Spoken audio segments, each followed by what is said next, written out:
Next, we will have Sevim, and we're going to shift the geography a little bit, where, apologies, my internet is lagging. There we go. Sevim has been a member of the Bundestag for many years, since 2005, apologies. And sorry, my internet is lagging. Oh, sorry. So she's a member of the Committee on Foreign Affairs and Foreign Policy. She's a spokesperson for the Party of Reason and Justice in the German Bundestag. She's been an active voice for peace and has recently published a book on NATO and the role of NATO in the world and in European policy making. So over to you, Sevim. Thank you, Mikaela. Can you hear me? Thanks for the previous speakers. Just to introduce myself, I'm a member of the German Parliament since 2005. I'm a member of a new party. We just built a new party. It's called Sahra Wagenknecht Alliance, Party for Reason and Justice. Just built this party. They had the party congress in January, and we had 4 elections till then, have been very successful, the European parliamentary elections, and 3 state elections in the eastern part of Germany, where we focused very much on the stationing of the weapons from the US on German soil 2026, where we said this is the condition for us not to govern. We are mobilizing for the general elections, the snap elections now on the 23rd of February, where we stick into these policies against NATO war policies, the economic war and the proxy wars. So before talking about what Trump means for the global conflict, we must consider what the lame duck US President Joe Biden is currently doing. And the outgoing Biden administration is risking nothing less than a third world war in Ukraine on European soil, where I am. And we are in a situation that is far more dangerous than the Cuban Missile Crisis of 1962. And when I now hear that NATO is counting on Russia not making good on its threat of a counterstrike, and that Russian President Putin said to be merely bluffing, that is precisely the mentality of those sleepwalking into a major war. Well, because what will happen if next time British arms factories are struck by Russian missiles? Will they then risk a nuclear war that would mean the end of Europe? Especially remarkable here is the denial of reality among NATO politicians and military leaders in Europe. We can see war approaching in slow motion, as when, for example, the genius German Foreign Minister Annalena Baerbock proclaims that the aim of the war is to ruin Russia, or the British generals declare that the British army is ready to take on Russia. So historically, this is all too reminiscent of the Wilhelmine overconfidence and the grotesque underestimation of its opponents, in this regard Russia, which paved the way for the First World War here in Europe. So now to Trump. I think we are witnessing a declining hegemon, like Claudia said, that currently seems to be betting an absolute escalation in the proxy war in Ukraine in order to stave off what it perceives as impending defeat. And if we look at how the defeated US President Joe Biden has drastically increased the risk of world war by authorizing US long-range weapons for President Zelensky's attacks on Russia, on Russian territory, one must hope that Donald Trump keeps his promise to quickly end the Ukraine war and thus avert this all-out escalation towards which Washington is heeding at the moment. So Biden and NATO are now conjuring up a crisis that goes far beyond the dangers of the Cuban Missile Crisis. And if Russia follows through on its threat to retaliate with intermediate range missiles, we will then be in a major war in Europe. But Trump also poses dangerous uncertainties. Trump's team is, like Claudia said, diverse.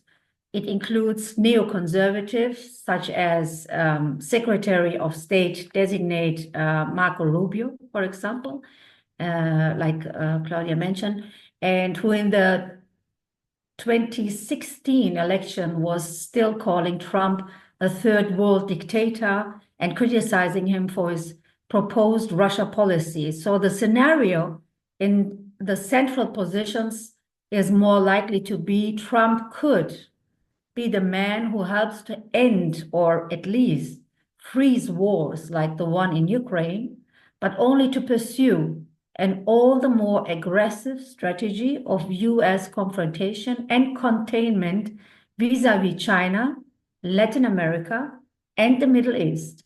Russia, meanwhile, would be left to the European NATO allies to take care of in order to free up the resources for the US on the three fronts described, like China, Latin America, and Middle East, and with China as the main enemy of the US. And there is much to suggest that Biden only wants to postpone NATO's catastrophic defeat in Ukraine until Trump is president and in office. Hence, this unprecedented escalation in the interim period. I mean, I have never seen such a thing like Biden did now.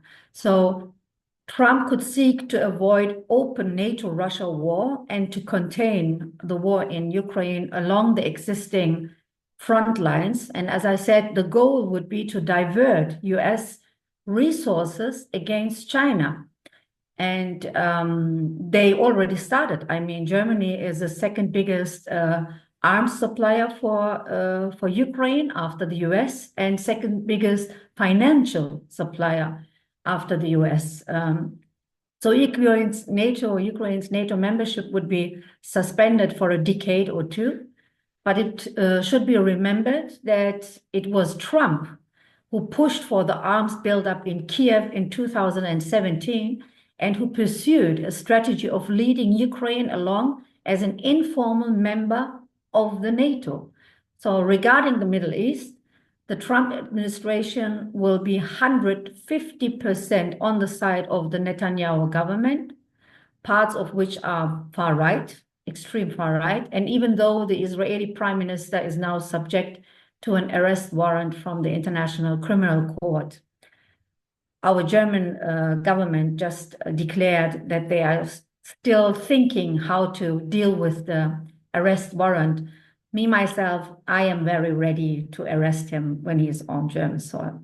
However, it cannot be ruled out that the war in Gaza and Lebanon will be waged even more aggressively by the US as a proxy war in which Trump could nevertheless seek to emphasize the benefits for the US and push for a temporary ceasefire. And as far as Latin America is concerned, the most aggressive US policy since 1961 Bay of Pigs invasion is to be anticipated. The Trump administration will attempt to stage a complete rollback in Latin America in line with the Monroe Doctrine, with the aim of regime change in Cuba, in Venezuela, in Nicaragua, but also in Brazil, and Bolivia is also in the crosshairs. So, however, it is to be expected that the ultimate escalation is being prepared with regard to China. And a US economic war against China has already been set in motion with both moral and economic arguments put forward. The European Union is already acting as Washington's aid agency. The leader of the European Commission, von der Leyen, is a talking doll of the US. And in any case, it's not taking any independent action. So don't rely on the Europeans. And German industry will be sunk in this situation for sure. Germany and Europe are now threatened with deindustrialization. And as a result, the erosion of what remains of the welfare state. China will remain the main adversary of the US administration. Trump will launch a trade war right from the start, he said. He already announced it. He's already announced that he's planning 40% of increase in import tariffs regarding China, 20% import tariffs to the Europeans, especially to the Germans. This will have serious consequences for the global economy. So we will, at that point, be looking at the end of globalization. So the negative consequences of the German economy and the welfare state here are incalculable. And the same applies to Europe as a whole. So not a good perspective at all. At the end, the only good perspective is, or the only hope is, that that actually Trump with his slogan "Make America Great Again" or America First, it is likely that he's going to be the president who is going to do the global South great, and he's facing the decline of the US, and he is going to be the president of the decline of the West. Thank you. Thank you so much, Sevim. Super important and super grateful that we have you here on this panel, particularly because, as you said, the subordination of European interests to the US is particularly important in this moment.